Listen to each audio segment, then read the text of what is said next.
Welcome into the Michigan Football Report. We have our social mailbag, the best questions I received following Michigan's 44-10 win over Michigan State from Twitter and from Instagram. So let's jump right into the questions here on a Monday.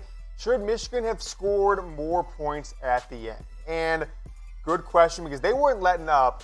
They left the starters in on both sides of the ball pretty much the entire game. So good question coming in from 1212 Grant F. Thanks for the question. So 44-10, but I think there's a little bit of revisionist history on how this game was going down for most of it. Michigan was only up with 5 minutes left in the second quarter by a touchdown. Needed a Quinn Doreen field goal to go up 10 at halftime, but you're up 24-7 in the third quarter. I mean, this wasn't a blowout where Michigan was up like 28-0 at halftime. It was a 10-point game at halftime. It was a one-score game just a few minutes before halftime. So I think they did a pretty good job of running it up with two touchdowns in the fourth quarter, scored 17 points in the fourth quarter. They went into the fourth up 27-10. Oh, how soon we forget. That was the same score that Michigan was down with about 6 minutes left in 2004 when they came back and beat Michigan State like 45-44, whatever it was in triple overtime. So there's been bigger comebacks than a 17-point fourth quarter lead. So I think Michigan did plenty to score throughout this game. 44-10 is your final as the Wolverines improve to 8-2. And really, gosh, I know he had the 100-yard streak, broke the 100-yard streak. We'll talk about it in a second. Imagine if Ronnie Bell had caught that ball. We all, nobody's blaming him for it at this point, but against Penn State, won that game. Michigan might be in the top 6 or 7 in the country right now. But the question on the screen for you guys, will Mark Dantonio be the head coach of Michigan State in 2020? Next season, will he be back, or is this his last year coaching the Spartans? If he does leave, 8-5 record against Michigan. Type Y for yes if he'll be back. Type N for no if he gone. Like I said on my post-game show, on my 5 takeaways that we published on Sunday, finish him. I think Mark Dantonio is gone. I think it's just he's ready to retire. He's been there for 13 seasons. Type Y or N. Next question coming in from Twitter from Brad Gensheimer. Sorry about that, Brad. At GRN Scheimer on Twitter. If they play like they did today, is it good enough to beat Ohio State? It's interesting thing to think about, because I would have to lean yes most years, but is this Ohio State team perhaps the best we've seen in many of our lifetimes? They could be. If you look at their offense, number 4 in the country at 541 yards a game, and I'll repeat that, 541 yards a game. 254 through the air, okay, because they're not passing a ton in the second half, but they're almost dropping 300 yards a game on the ground. Number 4 rushing team in the country, and they are scoring more points per game, 51.5, than any team in America. And it's not just their offense that's making Michigan fans, maybe some people on the Michigan team and staff fearful of that game. It's their defense, the best defense in the country, number 1 in total defense, number 1 in pass defense, and number 1 in points per game. This team is a juggernaut. I'm not sure if you've ever had a team ranked number 1 or so highly in so many offensive and defensive statistics in the same year. And you contrast that with what Michigan looks like. The stats are getting better, and they are nowhere in the galaxy of what Ohio State's doing. Michigan's stats have gotten consistently better over the past month on offense, yet they're only the number 69 offense in the country, under 400 yards per game, 235 through the air for Shea Patterson and company, 162 yards rushing, and Michigan's putting up 33 points per game, good for number 39 in the country. But if they're going to beat Ohio State, it's going to be on the defensive side. Michigan is now up to the number 5 defense in the country.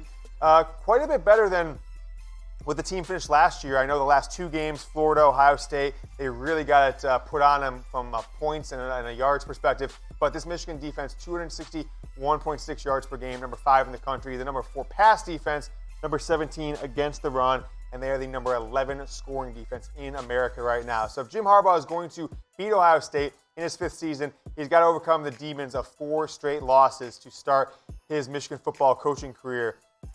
Got blown out in 2015 and 2018, 2 tight games in 16 and 17. Although the 17 game turned out to be a 2-score win, Michigan had the ball with under 5 minutes going down to potentially win the game. And John O'Corn threw an interception. It was a whole show after they started that game in 2017, up 14-0. But we saw the offensive stats, we saw the defensive stats, we see this 0-4 Jim Harbaugh versus Ohio State. I think it's going to be on Don Brown. I guess we can put Ohio State logos there. That makes sense. I was going to be like, don't put those up there to the producer, but this is indicating against Ohio State. So 2016, Don Brown's first year as defensive coordinator, 330 yards, 30 points. Okay, that game went into double overtime, so certainly didn't give up 30 points in regulation. But then 31 points in 17. Last year, 62. You see these stats, the only defensive coordinator in the history of the program to give up 30 points 3 straight years. And frankly, Jim Harbaugh, 30 points 4 straight years, the only head coach ever to do that in Michigan's program against Ohio State. So a lot of demons can be overcome if Michigan gets the win in 12 days against the Ohio State Buckeyes. And that is the statistical juggernaut that they are going to have to overcome. All right, we are just, 11 days away from Thanksgiving? Give me a stats and research team. 11 days, not 8, but 10 days from Thanksgiving. 10 days away from Thanksgiving. Stats and research team confirming on that. That means you guys don't have that much time until the Christmas holiday season. So we are scouring the internet looking for the best gifts. Hundreds of sales items available for you. We can toss up that jacket as well, Alicia. Chatsports.com/blue has hundreds of sales items for you to get a gift for yourself or to get a gift for a loved one this holiday season. And my favorite, you may have seen on previous shows, is this Michigan football jacket. It's only $38.99. $38.99, got that price there. We'll get that up for the next one. $38.99, 40% off for this jacket. We've had a ton of you guys have messaged us and said, hey, I bought the jacket, love it. So I want to make sure we keep telling you guys about this bad boy. One of the best sales that we've seen. Chatsports.com/blue1. We created just a little short link for you. It'll drop you right on the page to buy this one for the holiday season. Hook yourself up, hook a friend up, hook a coworker up, whatever you want with a great gift. Chatsports.com/blue1. That awesome Michigan jacket, $38.99. Go Blue 96 coming in here with the question on Twitter. Do Sparty fans realize that Dantonio succeeded when Michigan was in the Rich Rod Hokeland? And do they realize that his demise started after Harbaugh arrived? Very valid point. If Michigan wins that 2015 bobbled punt game against Michigan State, that means Jim Harbaugh won 4 out of his 5. He'll potentially end against Mark Dantonio as 3-2 if Dantonio doesn't come back. But Dantonio lost against Lloyd Carr in his first year in 2007 and then won 7 of 8 against Michigan. Once Jim Harbaugh came on board, he's got a losing record and really should have been 1-4 against Jim Harbaugh. So I think the demise obviously started with Jim Harbaugh. He's been dominating in-state recruiting. Mark Dantonio's teams, if you look, when did his Big Ten championship teams come? 2010, 13, 15. Obviously, the latter being against Jim Harbaugh in his first season. But we must remember that Jim Harbaugh took over a program that was 5-7 the year before he got there, and so he couldn't really slow down Mark Dantonio at the time. But absolutely, Michigan State got their best players under Dantonio when they were recruiting against Hoke, when they were recruiting against Rich Rod, and winning has really changed. And whether Dantonio comes back next year or not, folks, this is a 3-9 team next year for Michigan State. So if you're any Spartan fans are watching this, you guys want to record that and stick it in my face next year if you guys go 8-4, feel free. But the talent you guys are losing and what you have coming back, what you've done in the field this year, whether Dantonio comes back again next year, he's basically looking at 3 out of 4 seasons, 3 out of 5 seasons where you'll have 7+ losses. So that is not a great way to end a career. So I think this is going to be his last year. Michigan State will be looking for a coach here in a matter of weeks. Joey Yatuma coming in from Instagram. Finally, a 100-yard receiver, 300-yard passer. Folks, 1,106 days. Repeat that, 1,106 days passed between either of those streaks. Now, some of you point to Zach Gentry. Not a wide receiver, tight end. He had 100 yards in 2018 in the game. But Michigan went 1,106 days from the Maryland game, November 5th, 2016, all the way through this past Saturday, 2 days ago against Michigan State. The man right there, Ronnie Bell. Got to get this guy in the end zone because for some reason, you still hear more people talking about Peoples-Jones and Nico Collins and Tariq Black. Ronnie Bell is not getting the respect as a true sophomore for being maybe the best player on Michigan's entire team, certainly the best player on the offense this deep in the season. He breaks the 39 game streak Michigan went from November 6, 2016 to this past Saturday without a 100-yard wide receiver. Also, the first 100-yard wide receiver by a Jim Harbaugh recruit since Harbaugh, and Harbaugh's now 5th year at Michigan. So 9 for 150, 16.5 yards per catch. But Shea Patterson was really, in my estimation, the story of the game. 24 of 33 for 384 and 4 touchdowns for Shea. I thought it was his best game as a Michigan football player.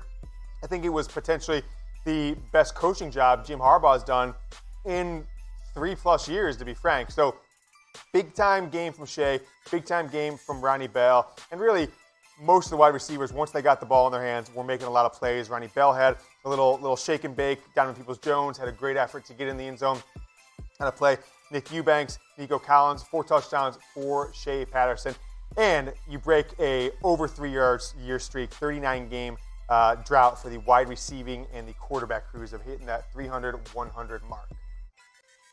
Michigan is a 7.5-point favorite versus Indiana. We know how much trouble Michigan has had against Indiana over the past, really, 15+ years. But under Jim Harbaugh, last 2 trips to Bloomington, 2015, 2017, both games went into overtime. And so this is a Indiana team that's really impressing this year. Michigan's a 7.5-point favorite on the road. Predict the score below. I want to know what you guys feel. I don't know if I've got a great read in this game just yet, so I'll give my prediction potentially later in the week. But comment below. Predict the score. Michigan at Indiana this Saturday, 3:30 Eastern.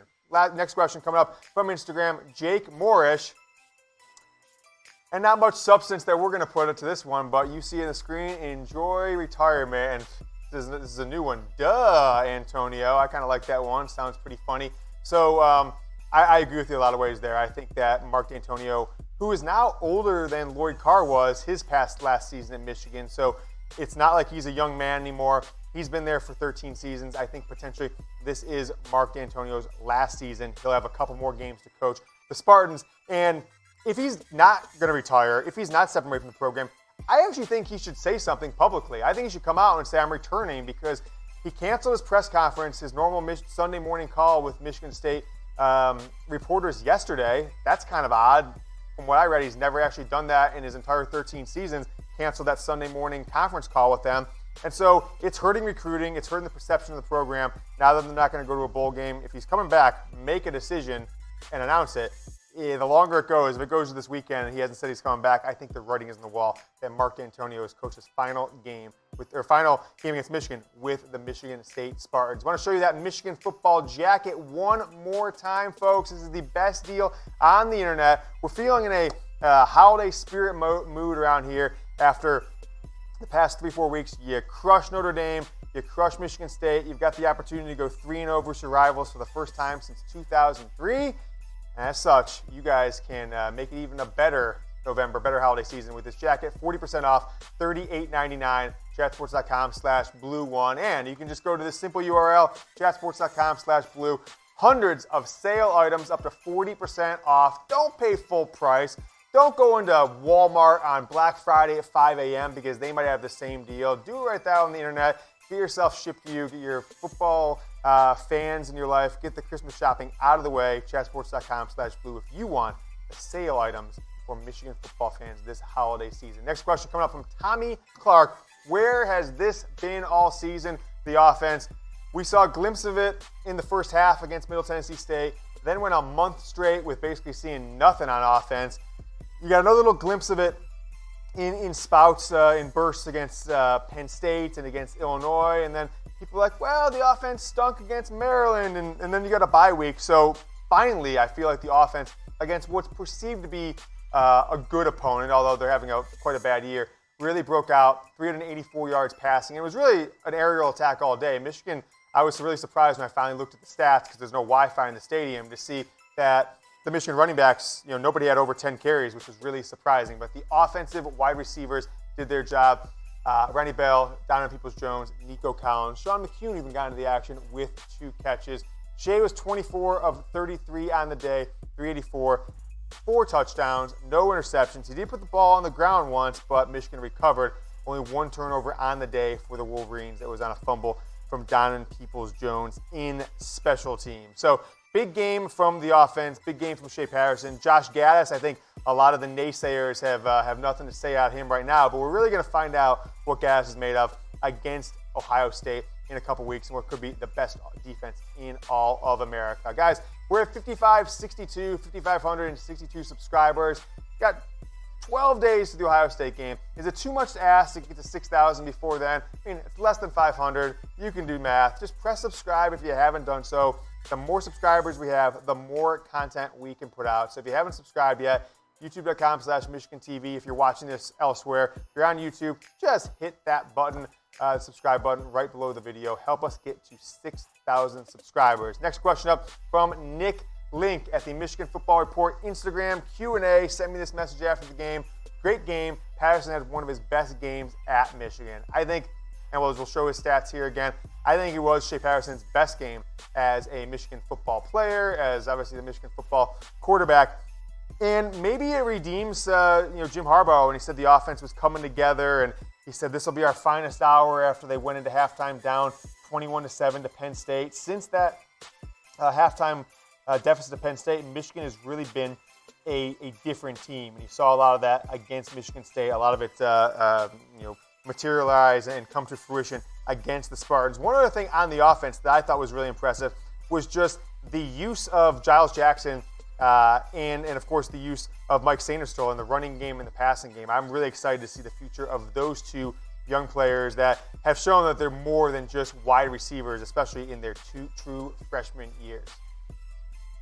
Thanks so much for watching the Michigan Football Report. If you haven't watched yet, folks, we've got our Michigan football grades right here from Saturday, and then Sunday's 5 takeaways, instant reaction from Michigan's win over Michigan State. And if you haven't yet, like I said, hit the subscribe button. Get us 6,000 subscribers before the Ohio State game in 12 days.